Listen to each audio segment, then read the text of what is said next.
What you say we're going to talk about? Or should just start? Yeah. Is that we can ask questions, right?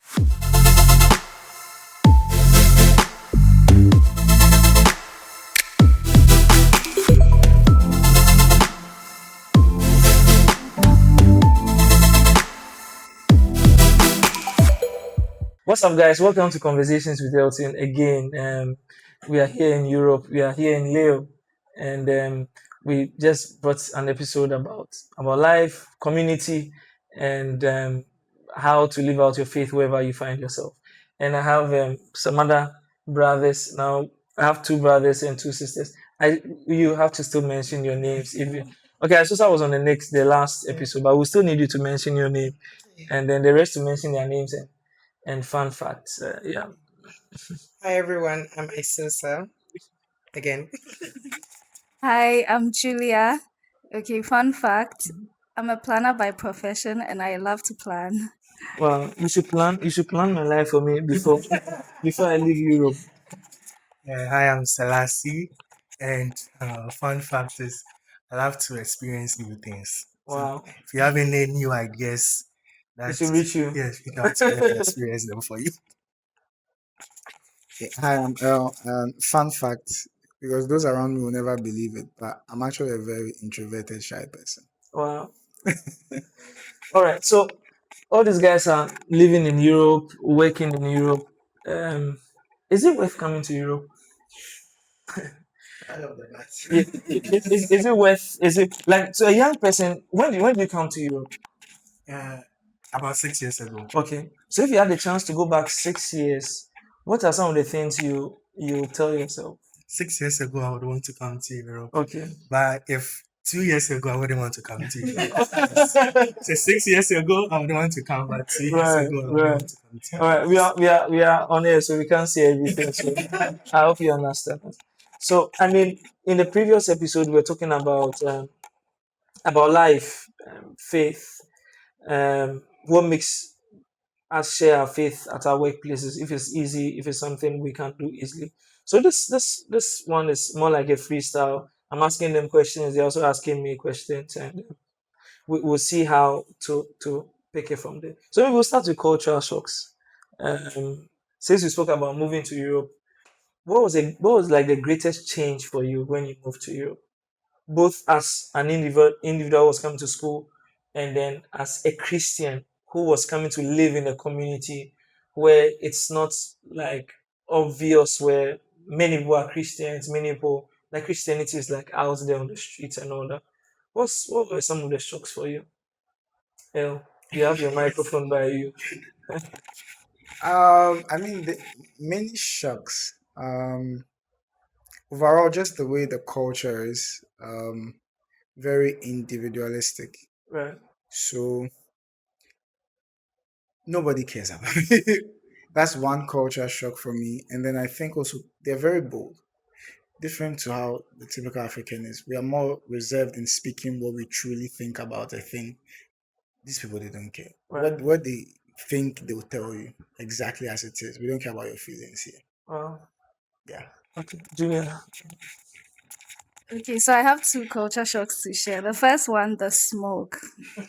I couldn't get over it.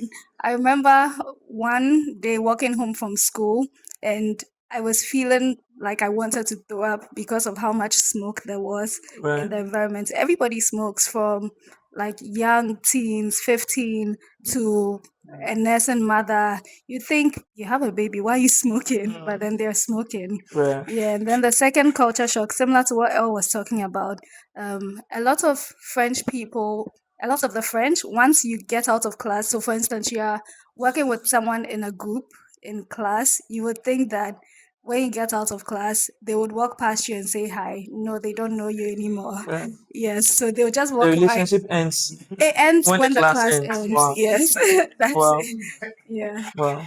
Wow. I see, sir. Yeah, Julia's and I agree 100% with both of them. But one thing that also shocked me was their anger towards faith as well. Like it's different in I think in Africa, even for people who say they are non-believers, they have a respect for religion. But there's a lot of anger, or if not anger, disrespect or total disregard also for faith and the people who believe in it. In terms of you're looked upon differently, or there's almost like a discrimination Right. in that sense. That was a shock for me as well. So the people, I mean, for you guys, was it like a temptation to want to fit in, like just to say, okay, let me put away this faith, let me, because it looks like them.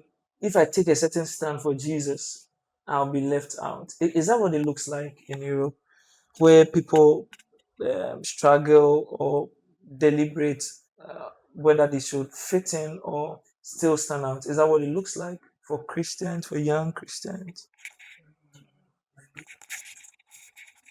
So, again, so for me, using my workplace as an example, when I began working, so again, as Ghanaian, everything by God's grace. Remember when I went back to Ghana, a friend's mom was like, I like how you say everything by God's grace. But then at workplace, I had placed a limiter where I don't say by God's grace. Right. However, I decided that I'm just going to say my by God's grace. No, because I was like, a time came, I really felt that like I was really getting suffocated. And then I was thinking that because I'm in Europe, I'm in this work environment, I need to conform in such a way that I don't show out my faith. Nobody actually really cared. What actually got interesting was one of my colleagues told me, oh, I'm a practicing Catholic because anything I go by God's grace, and I have a shirt where I make from Jesus, so I wear it to work. Nobody cared. Like nobody. I realized that maybe in my uh, in my quest to conform, maybe I had made certain assumption about people around me, which wasn't Right. entirely true. Right. Right. I mean, so in Europe, when you guys go around seeing young people, like it almost looks like there's no reverence for God in your workplaces, in communities. Do you have hope that Europe will be saved? Young people will be saved. When you look at the extreme to which like young people are walking away from God, cathedrals are empty. Yeah. What do you think? What comes to your mind when you see? I mean, just on the basis of being a Christian, I have to have hope Right. because Jesus is still reconciling and restoring The lost world. relationships. Yeah. Yes. So if I believe in Jesus, then I have to have hope, even if I might not feel like it because of what's going on around. But every once in a while, something happens, and you're like, "Wait, God is actually working in this place." I remember one time, because I'll use this as an example. This lady walked in white, like pure white, like no adulteration, if I can put it that way. She's pure white and young, also very young. And then she walked into a place of fellowship where we're Right. doing a Hava. Because the place we're using, there was a library at the entrance with Bible stuff, Christian literature. And she walked in. So we were doing service. I don't know if we had finished. I think we had finished. And she walked in. And so she looked a bit confused because there's a bit of a distance between where we are and where the library is and the entrance. So I walked up to her. I think I sent someone to go and check up on her. And she said, oh, she's looking for a Bible. So I went to just have conversation with her, and she said she just feels so lost in her life, and something just tells her that this is what she's looking for answers Wow. is in the Bible. So she joined the Hava for what she's moved physically by geolocation. So it's been a while, but I'm still connected with her. I was even discipling her for a while, and she was just so open to listening. And so I can have other examples like this, but this is one of the such examples. And so you experience this, and you're like, wait, there is something going on in Europe. Yeah. Yeah. And so those of you watching, I mean, it's easy to write off, like just as I was saying, you come to Europe and you don't feel like, oh, there are people, you don't see so much church activity. So you might feel like there's not much happening. People are not being saved. But the truth is people are being saved. Yeah. Like what else said, it's happening. Bible says that there's joy in heaven when one sinner repents. Yeah. So one brings a lot of joy to heaven. And it's interesting that Jesus was saying that one brings that level of joy. It means that one is very precious to God. One means a lot to heaven. So wherever you are, not just in Europe, wherever you are and you feel like, oh, the work is slow, you just have one member, you just have two people you are discipling, and you look at the population of your city or your country, you feel like, oh, you just want to give up on this assignment. Now, guys, listen, one is enough. One soul, one disciple is enough. We don't have to just give up discipling young people and following up on young people. I know the discussion is going to. Okay. She spoke in French. So I'm telling you how to how I went about discipling only the Holy Spirit Wow. knows. Right. I had to explain I remember it was one question she asked me, and that answer I gave, I know it's not the Holy Spirit. She asked me, why did God put the tree of the knowledge of good and evil in the garden if he knew?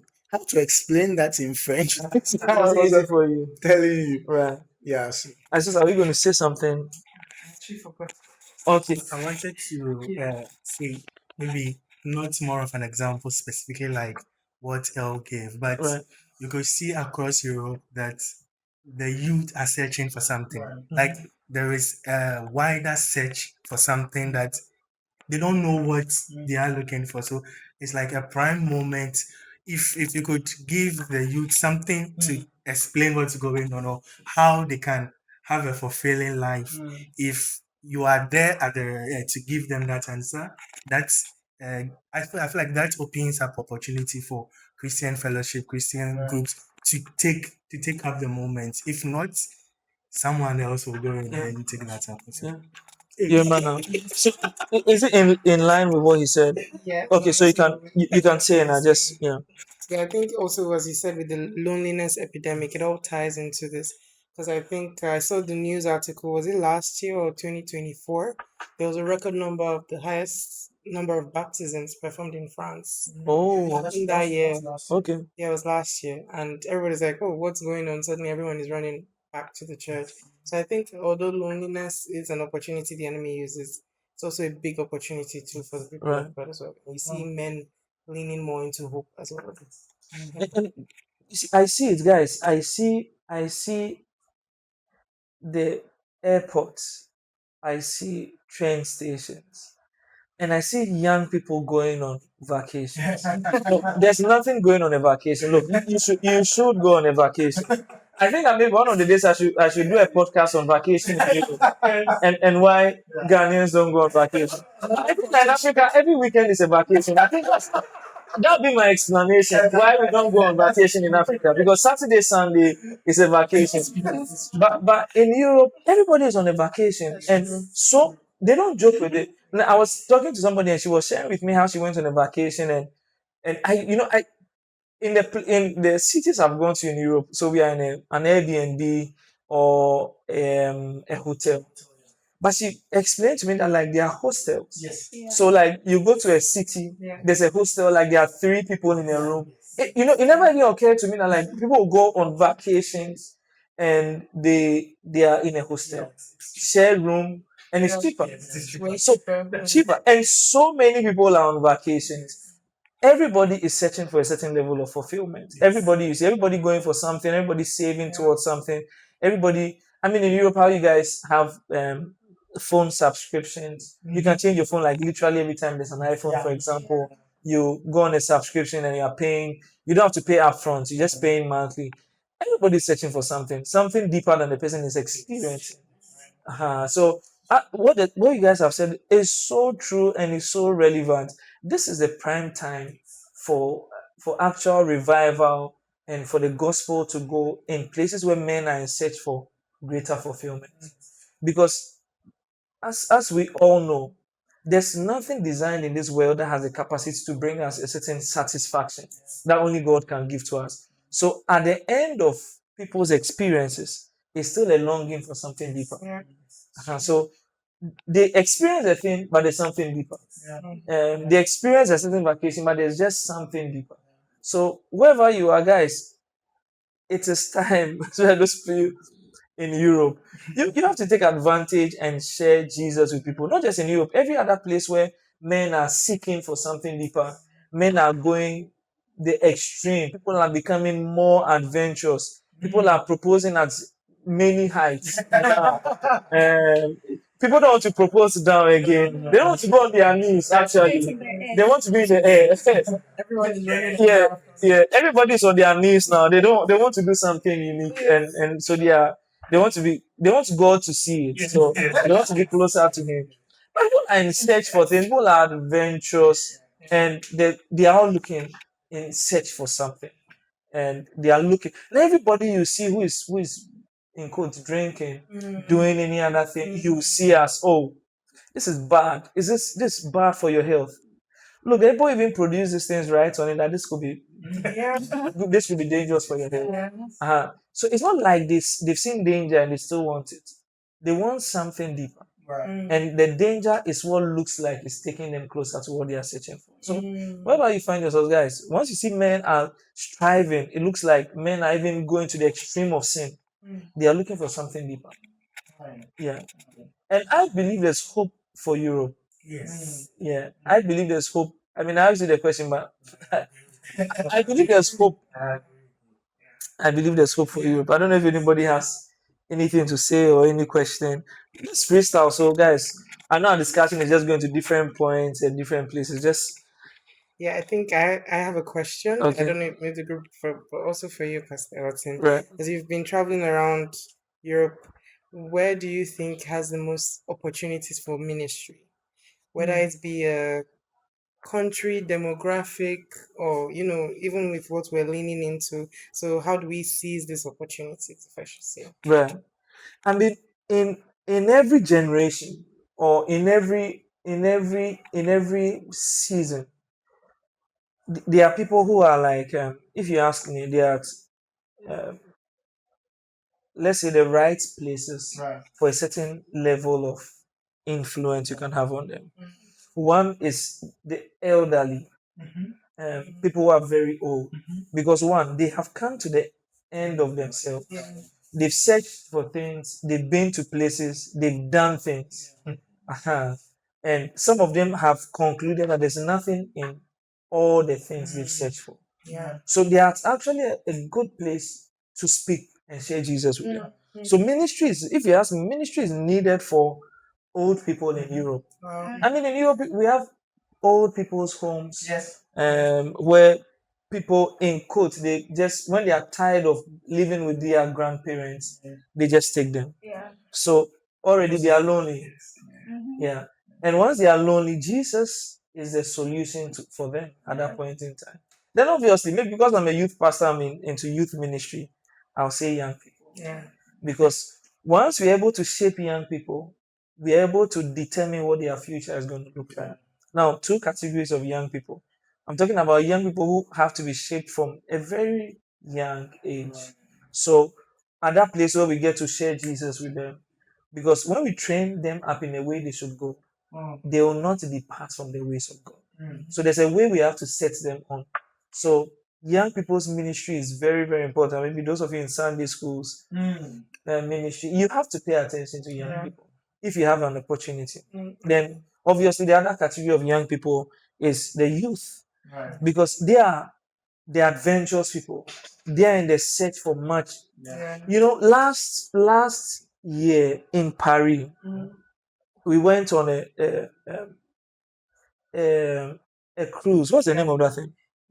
A boat, River Seine. River Seine, Boat cruise. a boat cruise, and we were on like the last one for the evening. So like that was like a 10 p.m. cruise.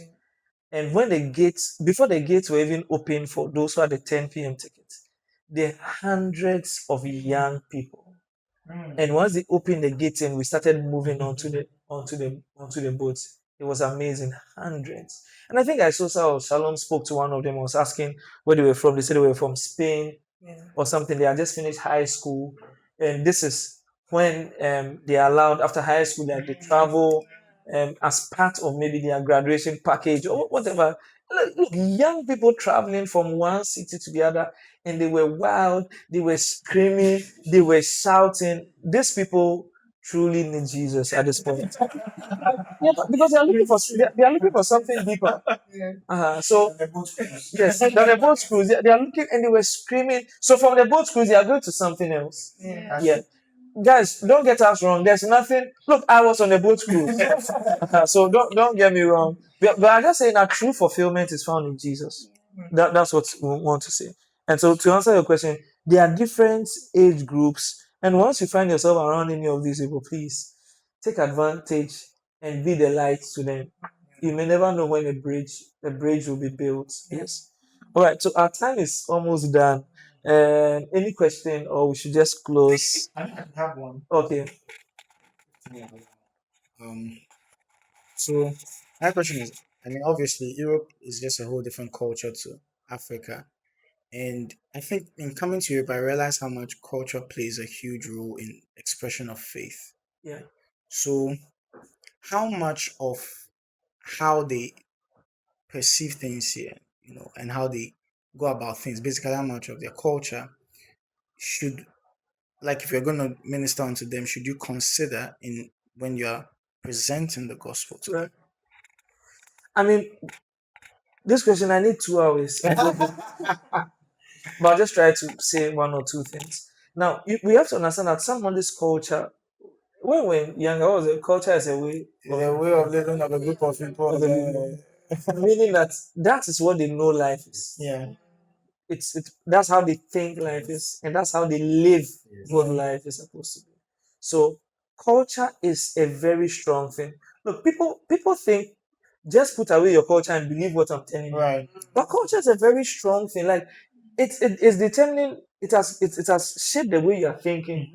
It shapes what you believe, Yeah. and it shapes what you do. Yeah. So culture is very, very strong. But the other thing is that there's something greater than culture, which is the gospel. Okay. And so we must always ask ourselves, how do we tell um, an ancient truth, a timeless truth in a changing society? Right. We always have to look for a way to ask us, how do we speak this ancient truth, this timeless truth in a changing society, in a diverse culture? And if you ask me, then again, I'll always go to the place of love. Okay. Because in everybody's culture is a certain way of expressing love Okay. to other people. Okay. Because love is found in every culture. Mhm. In every culture, they look for a way of expressing love to each other, Right. one way or the other. Right. So if they are expressing love and we want to share God with them, who is love, we must share a practical and true love with them. Right. You get what I'm saying? Right. And anybody who comes to experience the love that comes from God, which is generous, which is kind, Mm. which is merciful, Mm. which is patient, Mm. trust me, that is greater than their love which is found in their culture. Right. So we just have to look for ways of walking in love, and then that will build a bridge. Because I believe in building bridges wherever you are. Mm.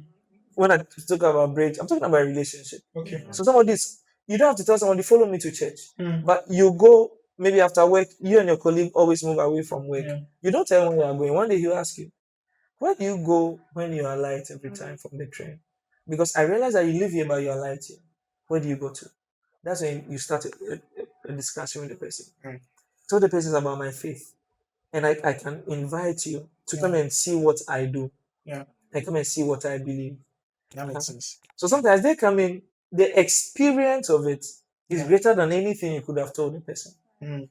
That's why you don't have to joke with inviting people for fellowship programs. Mm. Even you and your friends having a Bible study, Yeah. a time with food Yeah. and talking and having fun, or maybe like a Saturday evening, just talking, chatting behind coffee or anything. Basketball.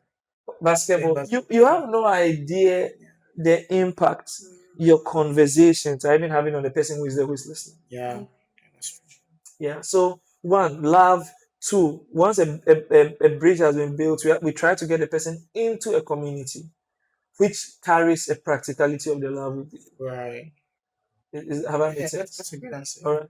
I need to ask a follow-up. Okay. Yeah, so you said something about building bridges, and it takes years Yeah. for building these bridges. So does it mean that this is something that you're supposed to be doing for a long time? In a sense, like maybe there is this one guy I know, again, maybe from how I want things to be efficient.